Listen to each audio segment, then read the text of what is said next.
Hello everyone, it is Friday, January 23rd. I hope that your 2015 has been going well so far and that it continues to go well. I can't believe that January is almost over. Like, that went by really fast. Okay, so one of the things I've been wanting to talk about lately is mental health. Like, one of the things I'm passionate about is helping people with mental illness, and that is why I really want to pursue a career in music therapy. And one of the things that is getting to me right now is the stigma that is behind mental illness right now. Like, if we could just be more open to people, then maybe they will actually get the help that they need. So we need to reach out to these people and help them, because it's like they're not crazy. I will tell you that. They are not crazy. They just have something chemically going wrong in their brains. Either the neurotransmitters in their brain is either firing too much or not enough. The way their brain perceives things is not the way a brain should normally function. So they're not crazy. There is something wrong with them, and they can get help. Because of all the stigma behind it, they're scared to speak up and reach out to people and ask for help. Okay, so lately I've been reading a bunch of books about people with mental illness. One of them I have right here, Girl Interrupted. It is by Susanna Kaysen, and she just pretty much tells her story of what it was like being in a mental hospital. Yeah. Another book that I've been reading, I've actually read this one before. It's called Manic, and it's by Terry Chin. I don't know how to pronounce her name, I'm sorry. But this is a really good book on bipolar disorder. In the last book I showed you, she was dealing with borderline personality disorder, and sometimes bipolar and borderline sometimes get confused. But this is a story about her actual life. This is about how she lived her life with the illness. She talks about all her manic phases, all her depressed phases, and what it did to her mind and how she acted. So this is like, the first one's like the treatment. This one's like how you live with it. And one that I haven't read yet, but I'm looking forward to reading, is Touched by Fire by K. Redfield Jamison. This is a book about famous artists who also dealt with mental illness, and it lets you know that even if you have a mental illness, you can still do a lot. Like, some of the greatest people out there had mental illnesses, from scientists, artists, writers, you name it. Like, there are people out there with mental illnesses, but they can still have a very successful life, and that's pretty much what this book is about, is talking about the connection between mental illness and an artistic temperament. So I'm excited to read this book. I haven't read it yet. I've read part of it before, but I haven't read it all the way through, so I'm excited about that. There are a couple of organizations that I love being a part of. The National Alliance for Mental Illness, or NAMI as they call themselves, is a really good group. If you want to learn more about mental illness and the treatments and stuff like that.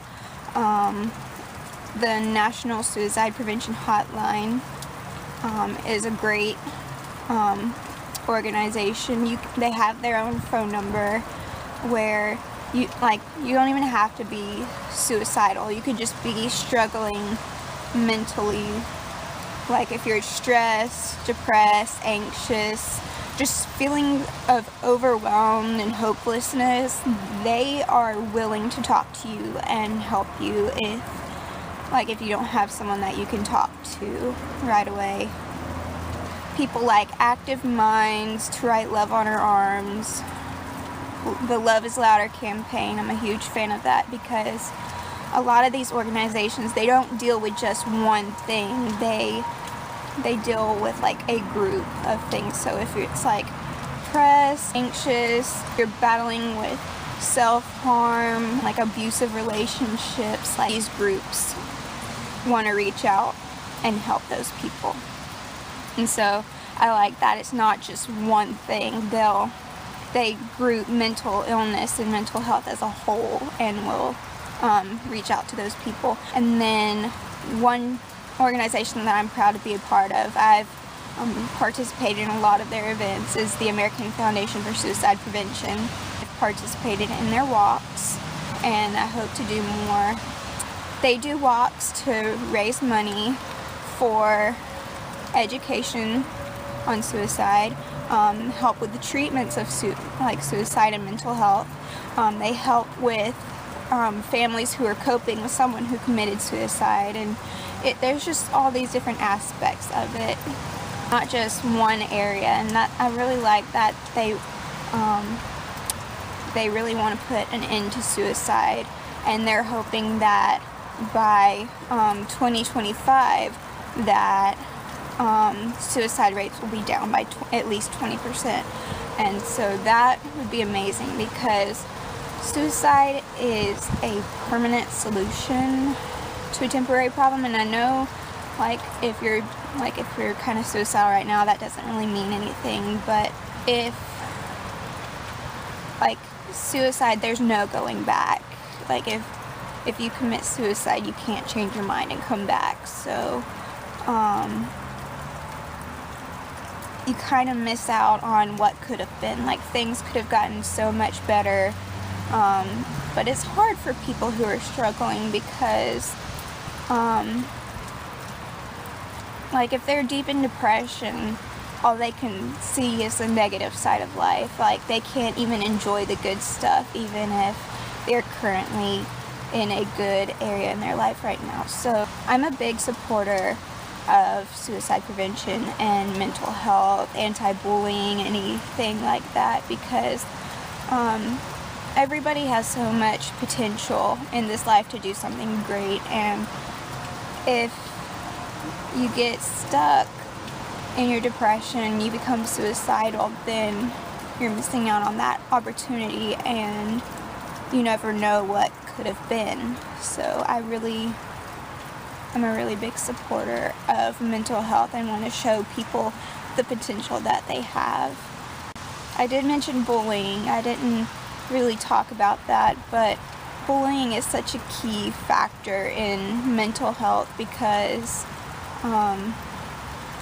what people say about you can shape your thoughts on what you think about yourself. And a lot of the times when people are bullying, they're struggling themselves, so they're just taking that hurt and relaying it to someone else. So one of the things is not to take it personally, but that is really hard to do. I know firsthand on that. And one of the best things you can do is, if someone says something about you, find a truth about yourself that kind of contradicts what they said. Like, if someone calls you stupid, just be like, well, hey, I've gotten A's in all my classes this semester, so I know I'm not stupid. Like, something like that. And whether it's about smarts, looks, personality, just try to find something that be like, well, I know that person's not right because of this, and try to use that. And if it's online bullying, if you're being cyberbullied, then one of the best suggestions that I have is to take a break from the computer, take a break from the specific website that you are getting bullied on, and if things don't improve, then report the person, because if they're not going to stop what they're doing, then you yourself can put a stop to it. If by just reporting them, blocking them so you can't see anything that they say, report the person, and hopefully the people of that website will handle it. That's basically the stuff that I wanted to talk about today. That's stuff that's been on my mind a lot, because like, like I said, I'm just a big supporter of mental health, and I want to help as many people as I can. And I may not be a professional that can just give you advice right away, oh do this, oh do that, but I know a couple of things that you can try. And if you just want to like talk to me and vent, you can go to my Tumblr, you can go to my Facebook page, Shine a Light, or I think if you search it, it'll be Team Shine a Light, and just you can talk to me there. I'll put the links in the description. I'll put the links to the websites I mentioned into the description too, if you want to look at that and just get an idea.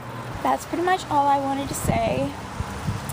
If you have anything else you want to add, if there are ways that you cope with mental illness or bullying or anything like that, feel free to comment below. I would love to hear what you guys do to help yourselves and help others. So